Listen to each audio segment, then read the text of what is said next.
What's up, guys? We back with another one. Today we got a truck from Farmington. Badass, bagged. Let's check it out. Alright guys, here's the truck.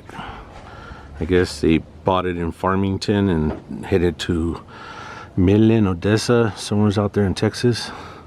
This thing's pretty clean. It's bagged. And it was a Arizona truck before. We were gonna go with the blue suede, but it is wrapped. The original color is black, so customer wants to switch it up and just black it all out. Check it out. Our PR trucks, 602 Arizona. We got the New Mexico plates.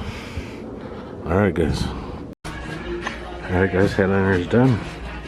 Time to put it in. We did get rained on, but the sunroof is in.